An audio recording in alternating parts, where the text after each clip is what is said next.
Now, we are on our third and last installment of our series entitled Walk With Me. And if there's one message that I want you to take home later on, it's this. We are on a mission together. Everybody say, we are on a mission together. All right? Now, talking about missions together, 10 years ago, exactly at this season, my wife and I, it's our first 10 days trip to Kyrgyzstan. And so sige, pakita mo na yung picture. Yan. All right. Now, I don't know if you know this nation, Kyrgyzstan. Before we went there, the 10 countries was not familiar to us. Hindi po namin alam that they exist.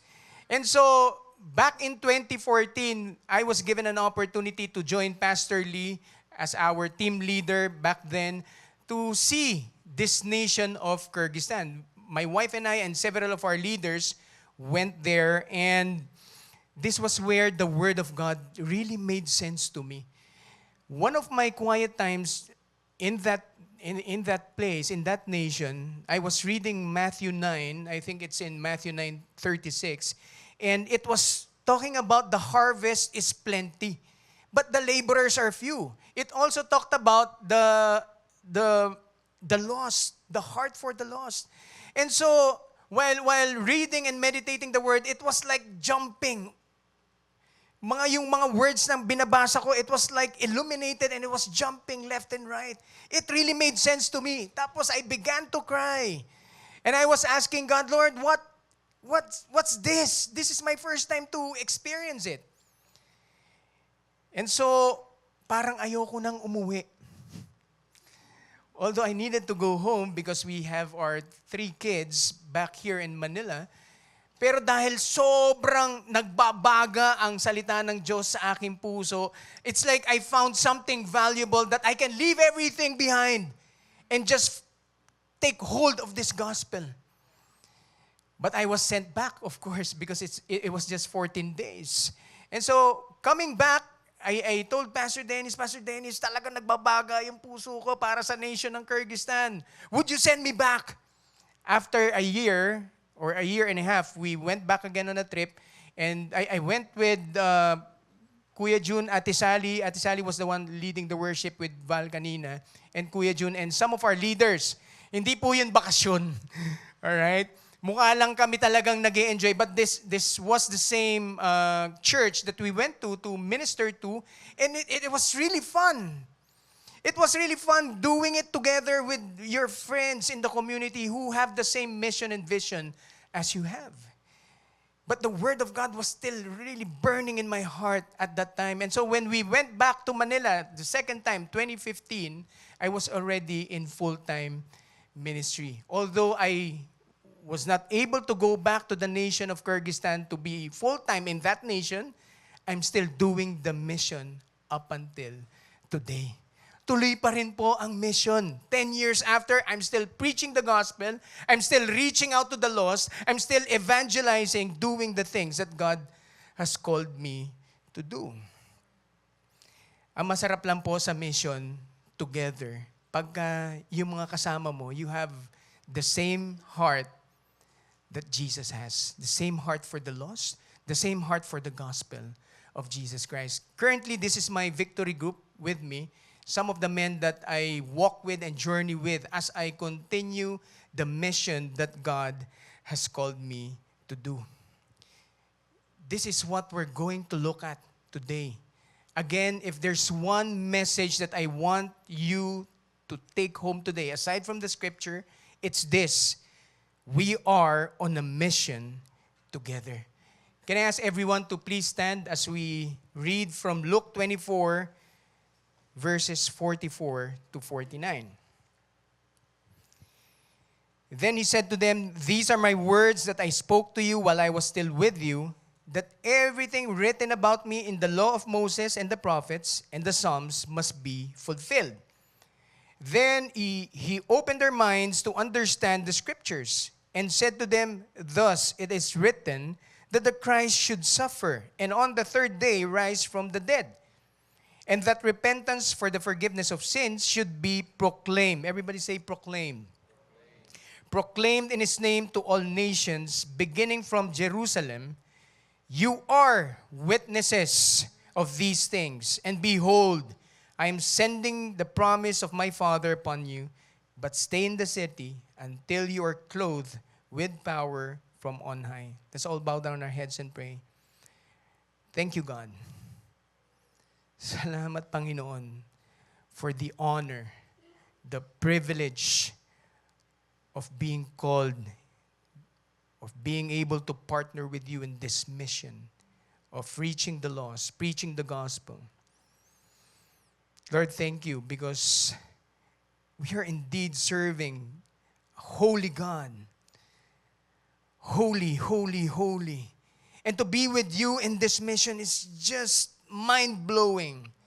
And so, Lord, as we hear the preaching of the word tonight, Lord, my prayer is that you will open our minds that we may understand the scripture. Lord, gaya nung ginawa mo dati, 10 years ago when I was reading Matthew 9, Lord, let it be the same for us. Even as we read the scripture from the screen, Lord, it will jump to us. It will make sense to us. Lord, magbabaga yung puso namin. And Lord, thank you that it will cause us to move in action. Holy Spirit, visit us today. Punuin mo kami ng iyong presensya. Apart from you, we cannot do this.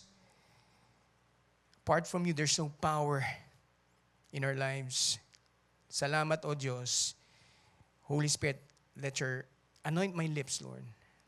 Let only your words come out of my mouth. Open the eyes of our heart, Lord. In Jesus' name, and everybody say, amen and amen. You may take your seats. Now, kaunting background po nung binasa ko na verse in Luke 24, this was actually Resurrection Sunday. 3 days after Jesus died.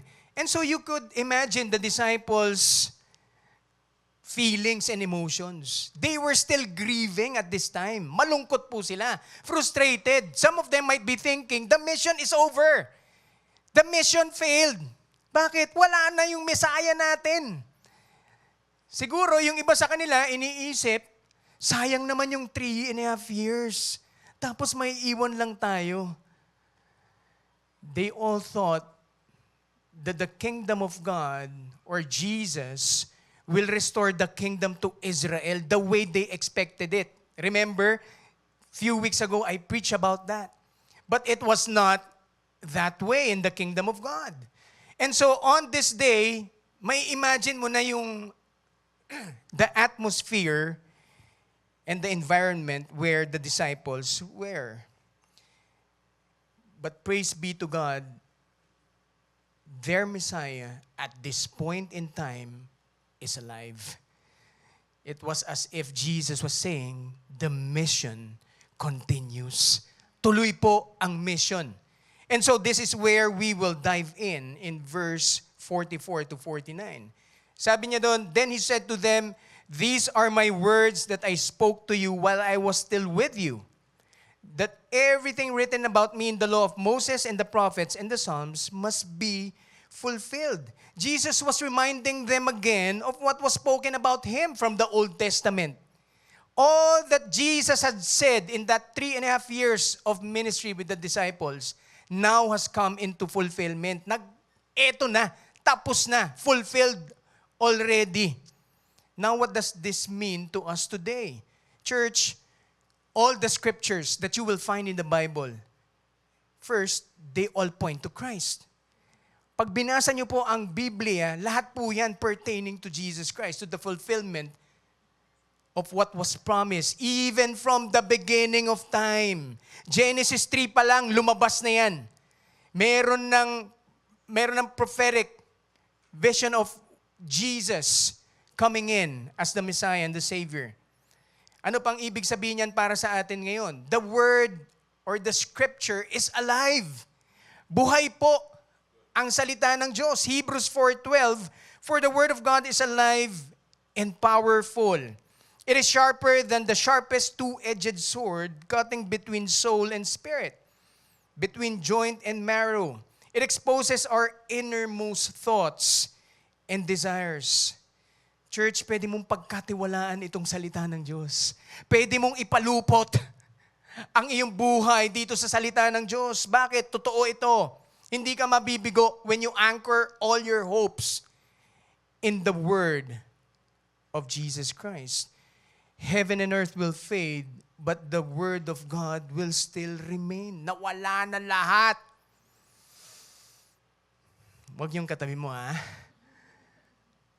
Heaven and earth will fade, but the Word of God still remain.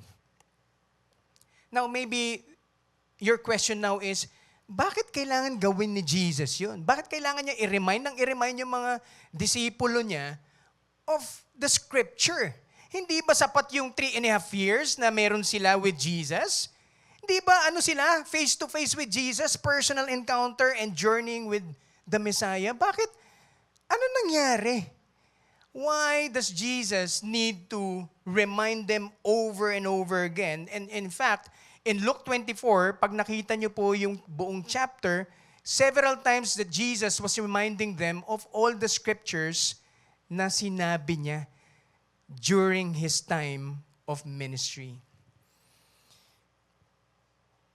Church, I realize the reason why Jesus had to do that is because His message, the Word, the Gospel is critical to the mission. We can be carrying a different or a wrong message and yet still be on a mission for God. Pwede po tayong pumunta sa workplace natin, tapos ang nakikita sa atin, iba. Pero ang sinasabi natin, Christ follower tayo. It can happen to us, by the way. Not just to the false prophets or the false teachers, but it can happen also with all of us. We can be preaching a different kind of gospel. That's why it's very important to be reminded of the truth of the Word of God. Church, when we say we are on a mission together, it means we are on a mission together with the Word of God. We don't go to Kyrgyzstan and just preach our experiences. We don't go to Kyrgyzstan and preach our own knowledge. We don't go to 10 days mission or to anywhere else in the community of San Juan preaching other messages. When we say we are on a mission together, we are preaching the Word of God. For Jesus, the understanding of the gospel is as important as the mission. Kaya nga bago niya sinend out yung mga disciples, actually this part in Luke 24 is the version of Luke of the Great Commission. Pero bago niya sinend, anong ginawa niya?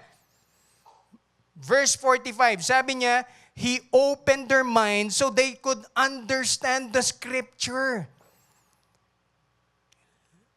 Let it sit in well with us. Hayaan natin mag-sink in sa ating puso at isipan. Bago niya sinabi, you are my witnesses, ang una niyang ginawa is Jesus opened the minds of the disciples. The word open there is not like opening a door. Imagine nyo to, parang yan, yung door na yan, when Kuya Jerome opens the door, hinihila lang, tama? Sa bahay nyo, ganun din. Either may susi yan, pag in-unlock nyo na, binuksan nyo yung, ginanon nyo yung doorknob, pag hinila nyo, bubukas, or tulak, bubukas. Tama? This is not the kind of open mind that the Scripture is talking about. When the word open here, this is the accurate picture. It's like a mountain, bundok, na binutas sa gitna, linagyan ng tunnel.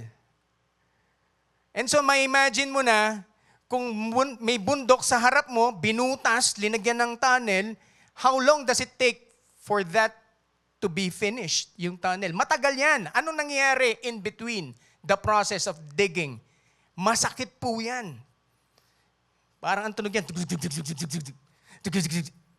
It may take years to happen. Yun po yung picture ng open the minds. Why? Because our minds are full of mindsets that are not from God. You grew up in a culture maybe that is not, hindi kayo Kristiyano. Parang ako po, ganun naman yung kinalakihan ko. And so marami akong bit-bit na mindset na hindi sang-ayon sa Biblia. And so Jesus had to open their minds. Why? So that they would understand the Scripture. Okay ba yan? Good. I hope you get that because the next verses would really be dependent on this one, the opening of the minds of the disciples. And so Jesus opened the minds of the disciples. Anong una niyang ginawa as soon as He opened the minds of His followers, the disciples?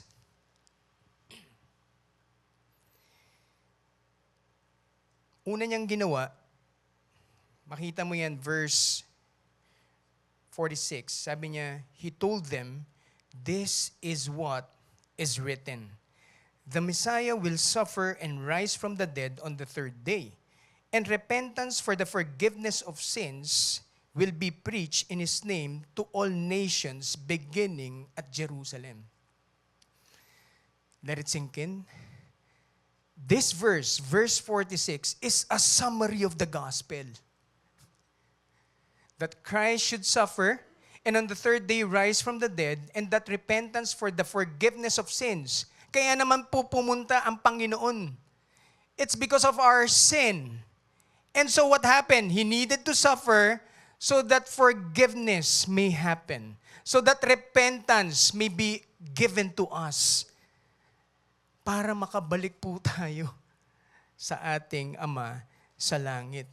And so, I want you to now connect the dots. Verse 45, inopen niya yung mind, and then right after that, preach the gospel again to the disciples. Bakit? Bakit? Hindi ba nila talaga na-gets yung gospel after 3 years of ministry with Jesus? Magtataka ka, hindi niya preach how to be successful in the workplace.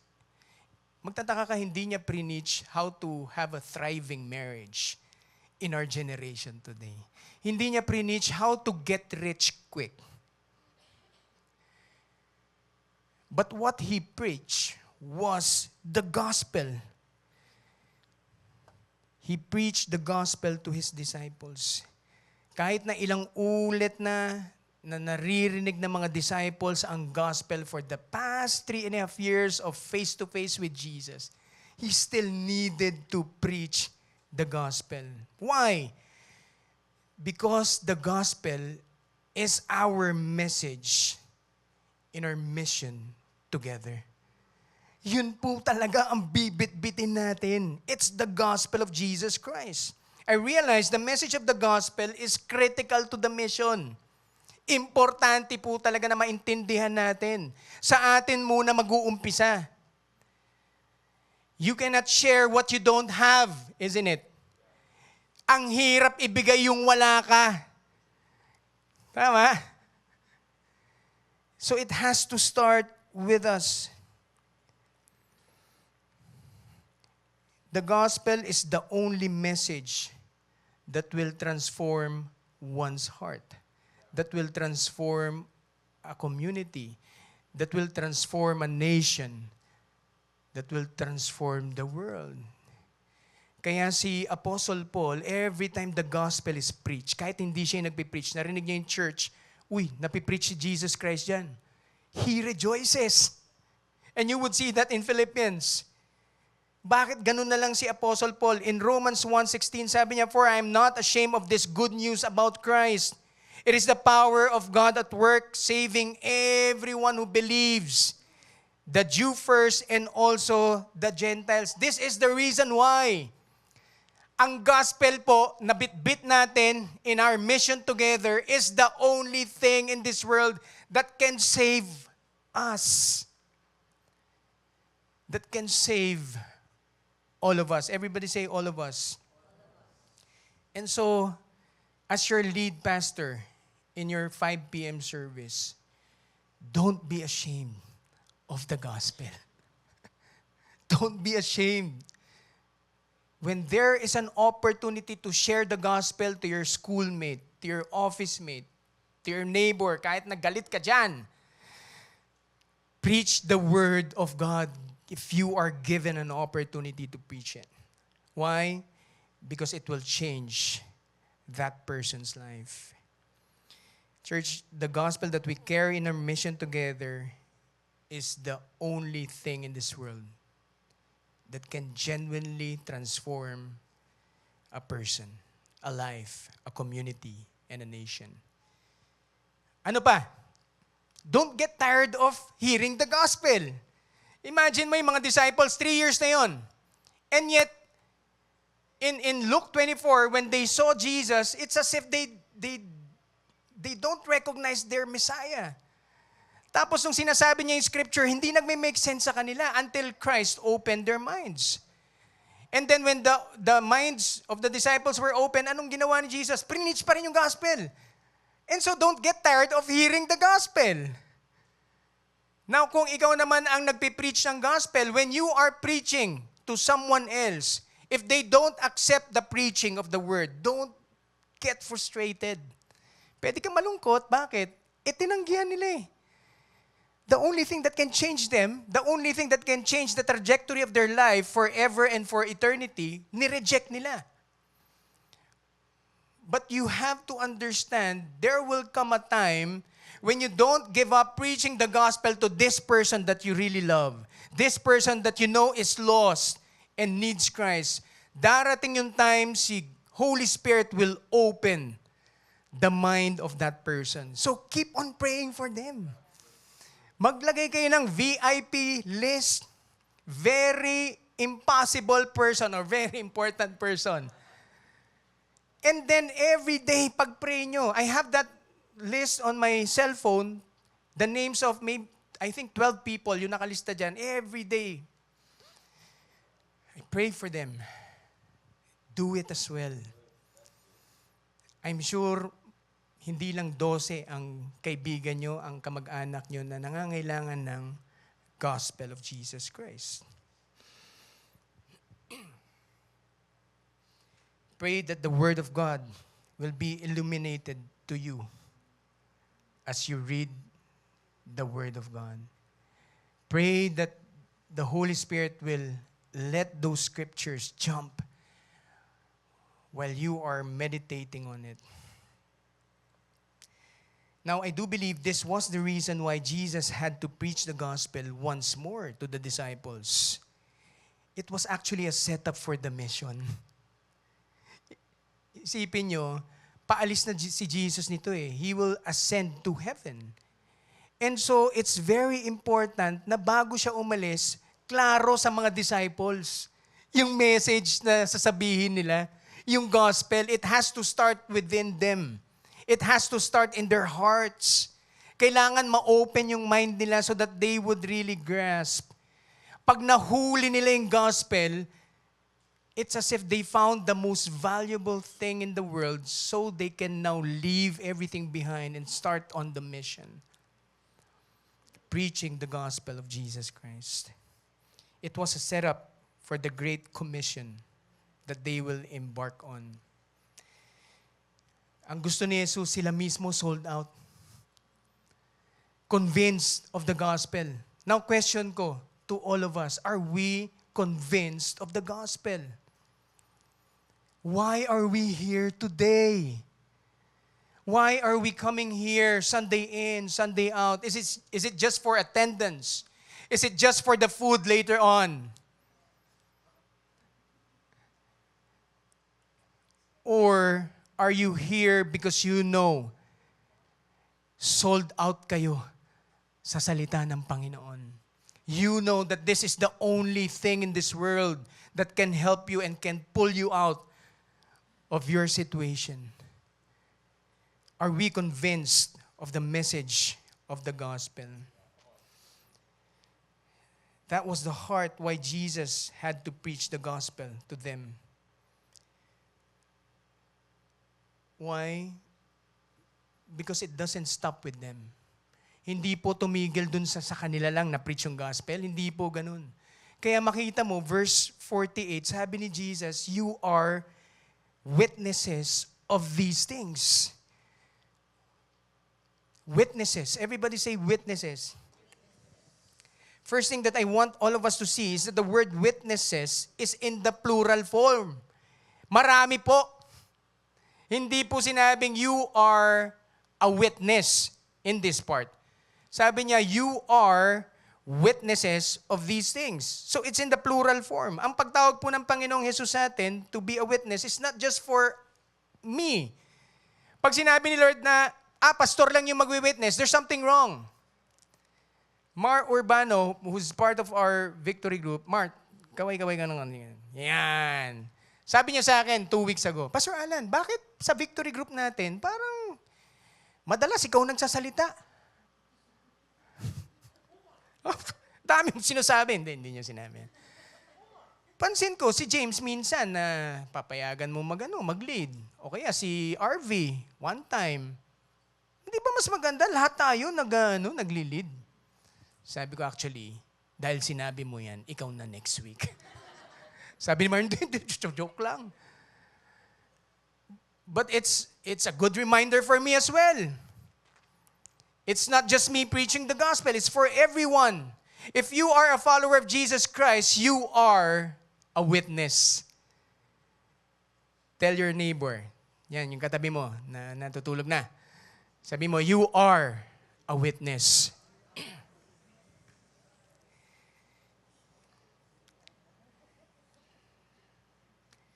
Church, we are on a mission together as witnesses for Jesus. We are on a mission together as witnesses for Jesus. When you say the word witness, it means one who is faithful to say the truth to others and for others. Kaya nga pag nanumpa yung witness, I think I have a picture there. Anong ginagawa ng witness? Nakapatong yung kanang kamay ba o yung kaliwa sa Bible. Tama?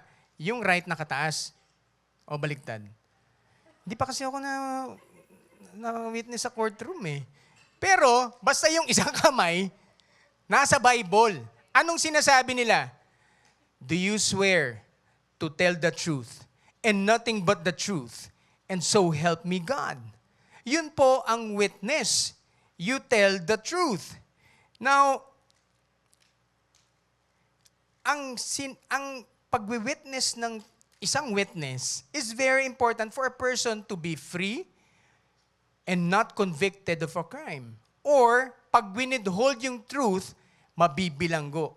Ibig sabihin, kahit na anong sabihin ng witness, meron pong impact yan sa buhay ng tao. Tama? Now, let me shift a bit. I want us to understand that at one point in our lives, all of us are guilty. All of us are condemned. All of us are meant and destined to a life in eternity without God. Why? Because of sin. That's what sin does. It separates us from our Heavenly Father. And everything that we do will fall short of the glory of God. Kahit na anong gawin natin, hindi tayo makakabalik on our own good works, on our own effort. That sin is in all of us. Romans 3:23, for all have sinned and fallen short of the glory of God. Tapikin mo yung katabi mo, sabi mo, all. Lahat tayo, sinner. And the penalty of sin is death. Penalty of sin is death. That is the bad news. But the good news is, some of us here have already received salvation by grace through faith in Jesus Christ. Pero titigil ba tayo na some of us lang? Titigil ba tayo na iilan-ilan lang tayo nakaka-experience ng salvation, ng buhay na pinangako ng Panginoong Yesus? Ayaw natin yan. That's why we preach the gospel week in, week out. Bakit? Because we know the value of the gospel. We want all of us here, from the front to the back, that you will receive Jesus as your Lord and Savior. And right now, we have that invitation and opportunity to accept God, to accept Jesus. This is not about religion, but this is about a relationship with the Most High God. That is the good news. It is by grace through faith that our status can be changed from living in darkness to living in the kingdom of light. And that is possible because Jesus took the penalty of our sin. When He died on that cross, binayaran niya ang ating kasalanan. A lot of people would say, pag libre, ayokong tanggapin yan. No. Yes, it's free for us, but it was paid with a high price. And that price is priceless. Bakit? Buhay ng Panginoon ang binigay. Hindi natin kayang bayaran. And so, anong kailangan mong gawin? Tanggapin mo lang. By grace, through faith. And when you receive the gospel instantaneously, you are restored back to the Father. You are forgiven of all your sins, no matter how big it is, no matter how shameful your life was. When you receive the gospel of Jesus, you are now restored in a right standing with God. The righteousness of Jesus is now on your head. Pag tinignan ka ni Lord ngayon, hindi na yung kasalanan mo nakikita niya, which puts us in that penalty of death. Ang nakikita niya na ngayon, si Jesus. Hindi na yung kasalanan mo, hindi na ikaw. That's why you can say, I am holy. I am righteous, not because of your work, but because of the work of Jesus Christ. Church, that is the gospel that we are carrying on this mission together. Napakahalaga po. And this is the only way that we can go back to the Father. Now, going back to being a witness, we have the message, the testimony, the gospel of Jesus to set the guilty and the condemned free. Ang tanong lang, if you know your loved one doesn't have Christ, would you withhold the truth? Would you just sit back, enjoy your comfort zone? Or would you rather preach the gospel, ma-reject ka sa una, mapahiya ka sa una, pero as you keep on doing it, one day you know that when God opens their eyes and their minds, they will see the beauty of Jesus. They would have a transformed life. And that's my hope, not just for this congregation, pero sa bawat tao na kasama nyo sa bahay. No? Yung sirena na yan, it's a siren of the gospel. Sabi niya, emergency! Woot! Woot! Huhulihin na dito yung mga guilty.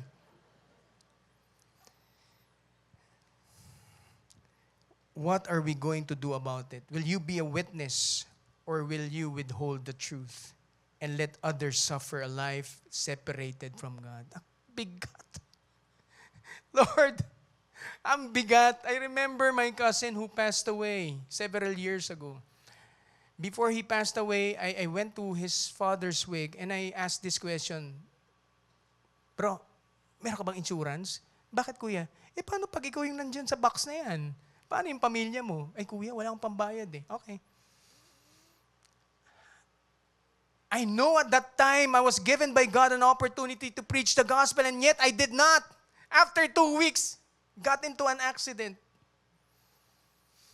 Namatay.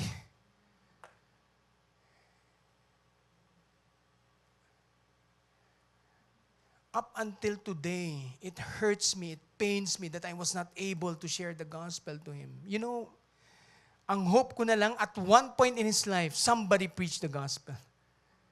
I know my mom preached the gospel to him, but I'm not so sure if he accepted Christ. But what I'm saying is, don't let this happen to your loved ones. Panggigilan nyo yung gospel. Why? Because it is the only thing in this world that can change our destination. The gospel of Jesus Christ. Everybody needs to hear the proclamation of the gospel. Hilaw po, pag ang ginagawa natin sa ating buhay, or sa ating victory group, or sa ating kumpanya, is just to demonstrate the gospel. Those are good, but if the gospel is not preached and proclaimed, hilaw po yan. They will not be saved because of your demonstration of the gospel. They would be saved if they hear the gospel and they respond to the gospel. Kaya kailangan po talaga at one point, when God gives you an opportunity to share the story of Jesus, share it to them. Tignan mo yung katabi mo, sabi mo, proclaim the gospel.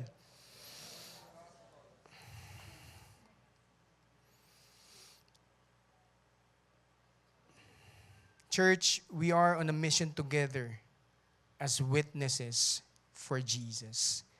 Now, I know I preached last week about the power of the Holy Spirit. It's the same thing in verse 49. Sabi niya, but he did not stop there. And behold, I'm sending the promise of my Father upon you, but stay in the city until you are clothed with power from on high. Ito yung maganda. We are not doing the mission alone. We are not doing the mission just with the community.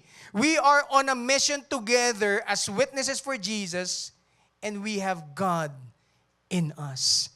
We have the promised Holy Spirit, the power from on high, living inside of us, causing us to be bold and courageous, causing us to hear His voice, causing us to see opportunities and open doors. Kung kailan natin mapipreach yung gospel, we are not alone in doing the mission. The Spirit of God, the Holy Spirit, is with us today. Now, as I was reading the text, I really felt I needed someone to give a testimony, and timing lang talaga when Pastor Francis messaged me and Pastor Bojo, sabi niya, bro, invite niyo si Riel. No, not Riel, my son. Nagulat siya, oh. Parang na, no, not you, my pogi boy. I've invited Riel Sarza, one of our leaders, to share her testimony on how the Lord opened her mind and her eyes to the truth of the gospel. Now, she's powerfully preaching, discipling other women. Naalala ko nung Leadership 113, few weeks ago, maybe 4 weeks ago or a month ago, they were given an opportunity to evangelize V Mall and GH Mall. She was one of those leaders who went down. No? And so, hindi ko na agawin yung story niya. Let's all give a round of applause for Riel Sarza. Music, please. Ay, wala ba? Okay. Thank you, Pastor Alan. Good afternoon, everyone, or good evening. I'm Riel. I'm one of your Victory Group leaders and volunteers here in Victory Green Hills. Yun. So, I want to share a bit of my story, no, before Pastor Alan ends the word. I grew up in a Christian household. Maki po akong Kristiyano. And so, I know Jesus. I know God. I know what He did on the cross. I know that He rose again. And this is something na familiar po sa akin ng kwento, no? Normal na normal po siyang naririnig ko sa family ko. I have a lolo na pastor, kikwento niya yun sa akin. And so, I always thought na knowing that is enough. Kasi saved naman na ako. However, the gospel or preaching the gospel is not really for me. No, I'm not for evangelizing or sharing that. No, parang mas gusto ko pong sinishare yung playlist ko ng worship songs kasi po frustrated worship leader ako. Or mas gusto ko i-share yung, ito yung sinabi ng pastor namin, ito yung verse, may encourage ka nito. Ito magandang advice to, ganyan, no. And so I always thought na, hindi talaga for me yung gospel, no. And then, fast forward na, after I graduated college, I grew up a leader, college leader ako sa school for, share ko si Jesus sa'yo, pero yung preaching lang, no? Hindi full-blown the gospel. After graduating, I actually started to have a different mindset. Ito yung sinasabi po ni Pastor Alan kanina, no, na you can be carrying a different kind of truth and deceive yourself na ito pa rin yung gospel. Yun po yung nangyari sa akin, no? The gospel na hinahawakan ko was no longer about Jesus, it was all about me. What can I benefit from this? Why am I doing this? Am I significant if I do this in the church? Etc., etc. Eventually po, I started to live a life that was very far from the Lord with the mindset na naiintindihan naman ako ni Lord. Save naman na ako. Tsaka hindi talaga for me yung gospel. Hindi na preaching, no? But that kind of mindset actually led to a blinded perspective, no? I was blinded by fear, no? Pag mag-gospel ako, hindi na kasi, ito na rin yung share ni Pastor Alan kanina, no? Na parang, sinasabi ko, Christ follower ako, but my actions say otherwise. And so, I cannot preach the gospel kasi parang di naman mapapamuhay, no? Ako mismo aware ako doon, nakakahiya parang di naman ako Christian dyan sa part na yan. Other than that, and if I'm being completely honest, I was also blinded by my arrogance. Thinking na I already grew up a Christian and parang we're already a Christian country anyway, people already know God. No? But that kind of mindset actually led to me spiraling pababa ng pababa until I feel na sabi ko, Lord, Christian ako, daughter mo ko, pero sobrang empty naman ng buhay ko. Bakit hindi kita nararamdaman? Boy ka ba talaga? Parang, Lord, andyan ka ba? Kasi naniniwala naman ako sa'yo, pero hindi kita nararamdaman. I remember approaching one of my friends, one of my best friends from college. She's Ellie, one of our leaders here. And she actually connected me to my leader now, Ate Pam. They started to cover me in prayers. And whenever we would meet, no, they would actually encourage me with the gospel, with the scripture. Ako po matigas talaga ang ulo ko. Sabi ko, okay. Alam ko naman na yan, lumaki akong Christian. No? Sakit ko po yung acne. Alam ko na yan. Bagay yan. So yan, no, yun yung mindset ko. Alam ko na yan. No need to share. But you know, they never stopped. And sobrang praise God, no, that the Lord really pursued me. He used the community, good friends of mine. They never stopped praying. They would preach the gospel to me over and over again until such time that I actually asked the Lord, Lord, gusto ko ng ganyang apoy. Gusto ko yung pag kinakausap ako ng tao, tulad nila, encouraging. No? Gusto kong i-share yung pagmamahal na yun, yung sinasabi nilang nafe-feel nila sa'yo. Gusto kong mabuhay yan sa akin. That night, we were having our VG. The word that the Lord gave me was Romans 12:2. And I was so convicted with that na parang, Lord, I started to live na pala na very far from you, no? When I started, parang, alam niyo yung sinasabi na parang binuksan ka, parang ninudge ka na ng spirit na, eto yan, no? Ang layo mo kasi sa akin, dinideceive mo na lang yung sarili mong magkasama tayo. And so when I started to have that revelation with the Lord, I actually started to pray differently. No, from praying na, Lord, gusto ko lang naman bumalik sa'yo. Lord, save mo naman ako sa situation ko. Lord, pagod naman ako. My prayer suddenly became, Lord, pwede bang mabuhay ka sa scripture? Let me encounter you as I read the word. And I remember, it was last year, Holy Week, I started to read about the gospel of Jesus. Pagdating ko po sa crucifixion, there was this immense heartbreak and also hope. Kasi nung nabasa ko po yung sa crucifixion, na nakalakhan ko at alam ko naman ever since, it was so different. I just know it was the Lord encountering me when I was reading that. When I read the crucifixion, sabi ko, Lord, grabe namang love to. Ganito mo ako kamahal. Ginawa mo to. And then after 3 days, Lord, thank you. Kasi you defeated death. You defeated sin for me. Ako na parang patapon na sobrang pasaway, binigyan mo ako ng second chance, ganun mo ako ka-love. When I started to feel that was parang, this was an encounter with the Lord. Nag-start pong mag-apoy. Sabi ko, Lord, ayokong akin lang to. I need to share this. So give me people that I can share this with. But again, you have to understand po, no, even when with that encounter, I still had the mindset na hindi po ako for preaching the gospel. Hindi po ako pang evangelize. No? Hindi ako pang evangelism. So sabi ko, maghintay na lang ako na may lumapit sa akin sa church. Saka ako mag-share ng gospel. Fast forward po to Leadership 113. Pastor Alan was actually our mentor that night. And our activity was to go find a stranger, approach a stranger, and preach the gospel. So ako po, yung reaction ko, talagang parang nag-aapoy, no? Ang sabi ko, ayoko. Ayoko po. Kasi baka pag lumapit ako, sabihin nila, baka ako ano ino-offer ko. Ganun, no? Marami ng mindset, no? Kasi una, feeling ko hindi ko kaya. Pero yung mas malaking factor, may habang po talaga ako. Kasi ayoko, hindi talaga eh. Hindi ako pang-approach ng ganyan, no. Thank you, Lord. Kasi yung activity, sinimulan po namin with a prayer. And while we were praying, no, there was just this breaking of the mindset. Hindi mo kaya. It's not you who will work. It's the Lord. While we were praying, there was a change in the heart. Nag-i-increase po yung love more than the fear. Nabali po yung arrogance. The desire suddenly is, Lord, lead us to someone who needs to hear who you are tonight. When that prayer was the prayer cycle, Lord, if this is the prayer, help me obey. Allow me to obey this ng buong buo yung puso ko. Give me the boldness and the empowerment. That was the prayer. Bumaba po kami. We encountered the stranger. And while we were preaching the gospel to the stranger, nag-iba po yung script namin, no? Meron po kasi kami, of course we're equipped when we go there, pero when we started to talk, suddenly, hindi na po yung pinractice namin yung sinasabi ko.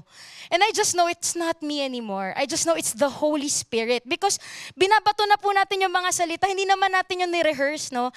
Sabi ko, Lord, ikaw na to, ikaw ang mag-minister, ikaw mag-minister. After that same night, the stranger that we talked to received Jesus as her Lord and Savior. That night, ang realization po, no, ang kalabit sa akin ni Lord was, if a stranger na hindi ko kilala, ganito siya ka-desperate for the word, for who Jesus is, what more the people closest to me? What is stopping me from preaching the best news there is? Diba? Ako po sobrang daldal ko. Alam po ng mga tao yon, diba, na malapit sa akin. Kahit di po malapit. Madaldal po talaga ako. Pero, ako po ito yung good news, no? Ito yung pinakamasarap na pagkain na tikman ko. Ito yung magandang libro. Sabi ko, bakit sa libro, sa pelikula, sa mga kwento ng tropa-tropa, madaling sabihin, what is stopping me from sharing who Jesus is in my life? And when there was that encounter, no, yung nabuhay yung gospel, na parang, Lord, grabe, ganito ka pala magmahal. Ganito mo rin sila kamahal. I realized the gospel is not just for me, it's for other people as well. And who else yung marireach natin than yung pinakamalapit sa atin. So sabi ko ngayon kay Lord, work from home ako. Hindi naman kami nagkikita ng friends ko ng face to face. Ang bilis po ng sagot ni Lord. Bigla siyang may ting na ganun. Messenger po. Google Meet and Zoom. With that, no, I started to set dates with my friends. Yung mga dating simpleng call na, uy, kamusta ka, ganyan. Biglang, Lord, let this be an opportunity. May nudge po talaga yung spirit, no. Yan na, pasok mo na yung gospel, ganyan. And suddenly, no, my friends, they started to actually receive the gospel. And as of ngayon po, I'm actually doing one-to-one with 5 people. Yeah. Thank you, Lord. Praise the Lord for that po, no. That one-to-one is from different seasons of my life, no? One is a college friend, one is a friend from work. Yung isa po kaibigan ko for the longest time. And I have no idea why I never preached the gospel, no? Probably because of the wrong mindsets, being blinded by fear, being blinded by arrogance. But thank you, Lord, that when He broke those walls, those wrong mindsets, when the gospel became alive, and when I got the value, no, parang ito yung value ng gospel, ganito siya ka-importante, it becomes natural, no. Yung sinasabi po ni Pastor Alan kanina, in your conversations, sobrang magiging normal po na naipapasok because our lifestyle is for Jesus. 'Di ba? Being a Christian po is a lifestyle. It's not a religion po. It's paano po ba natin pinapabuhay yun, 'di ba? Lumalabas po ng natural sa atin. Ito yung ginawa ni Jesus for me. Ganito ka rin niya kamahal. And so, I want to encourage you po, no, yung mga students natin, young pros natin, even our married couples, where we are now, where you are now, that is your mission field. Yung mga abot kamay po natin na tao, sila po, kailangan din nilang marinig si Jesus. In the same way po na si Jesus showed up in your circumstance, He will also show up to the people around you. But they really need to hear the word of who Jesus is. They need someone to preach the gospel. I want to encourage you with that po. And if you will, I want to challenge you. Baka po ngayon may mga names nang binabato si Lord sa inyo. May ini-impress na siyang mga tao na after our 5 p.m. service, paglabas nyo po dito, meron pong apoy na nagliliyab. Hindi nyo po mako-contain kasi ganun magmahal si Lord umaapaw, di ba? Parang bumubuwas, there's an overflow, there's an abundance. Hindi po kaya na i-compress nyo po sa sarili nyo, i-suppress. Hindi nyo siya mare-repress, kusa siyang lalabas kasi nag-aapaw. Lalabas po yun sa ibang tao. And so, that is my prayer for all of us po, that when we go out here, that is the fire that we are holding. Yun po yung apoy na pinagliliyab ng Panginoon. Manggigigil tayo na marinig ng mga tao sa paligid natin gaano kabuti ang Panginoon, kung sino si Jesus, the gospel, the good news of who Jesus is. Thank you. May I invite everybody to stand up? Parang hindi ako makatapak dito. Parang nag-aapoy talaga siya, nagbabaga. Kung di nyo alam, pang ilan na to, Riel? Pang-apat, from 9 a.m. service, she has been doing this. Still the passion, actually, lalo nga naging mas passionate pa. Na feel ko yung gigil niya, no? As in, ramdam na ramdam ko. But my prayer is for all of us to have that gigil. I don't know where you are in your season right now. But I just felt like the Lord saying unto my son and my daughter, renew. Yung renew kasi is renewing of the mind, refreshing of the spirit. Maybe there are hurts also na nangyari before, tinry nyo, na-reject kayo, or andito kayo ngayon, you're doing right with the Lord, but then again, feeling nyo, I'm doing right with the Lord, but then, why is it sometimes you feel like you're far away? Ngayon na nagbabalik kayo kay Lord, mas feeling nyo, mas lumalayo kayo. The Lord saying unto my son and my daughter, it's not what you see, but who I am, the Lord says. Where do you put your trust and your faith? Is it on the things seen, felt? You know, when you look at the scripture, ang ganda ng pagkasabi, Pastor Alan, ang dami kong notes, pero isang, tama sabi niya, no? The gospel is not about your money in the bank, yung pinag-pray mo na person, yung relationship nyo, yung business nyo na lumalago, yung career nyo, it's not. But the one that's ever changing is the Lord Jesus Christ. Now, let me challenge all of us today. Kasi kayo lang po yung makakaalam ng walk nyo. We cannot. We can put a CCTV or CT scan here, but we cannot. It's only between you and God. Can I ask, just everybody, just bow your heads. And the Lord saying to my son, let me search your heart right now. Where are you? Actually, the Lord saying to my son and my daughter, where am I in your life? Am I just a section of your life? A Sunday thing? A small group thing?